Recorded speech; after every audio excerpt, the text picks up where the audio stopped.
ఈ రోజు ముక్కల పులుసు పెడుతున్నానండి. దీనిలో సొరకాయ ముక్కలు, ములక్కాడ, బెండకాయ, వంకాయ, బీన్స్, క్యారెట్, ఉల్లిపాయ ముక్కలు వేశాను. ఇంకా మంచి గుమ్మడి, చిలకడ దుంప కూడా వేసుకోవచ్చు. ఇందులో పోపు వేగింది. ఈ ముక్కలన్నీ వేసుకుందాం. ఇందులో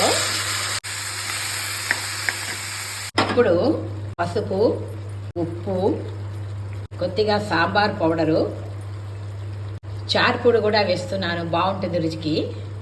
ఇవన్నీ కాకుండా పులుసు పొడి కూడా వేసుకోవచ్చు. నేను ఈ రకంగా వేస్తున్నాను.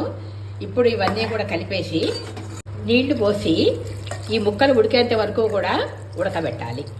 ముక్కలు చాలా వరకు ఉడికిపోయాయి. ఇప్పుడు చింతపండు పులుసు, కరివేపాకు, కొద్దిగా బెల్లం వేసుకొని మరికొంతసేపు ఉడకనివ్వాలి. ముక్కల పులుసు ఉడికింది.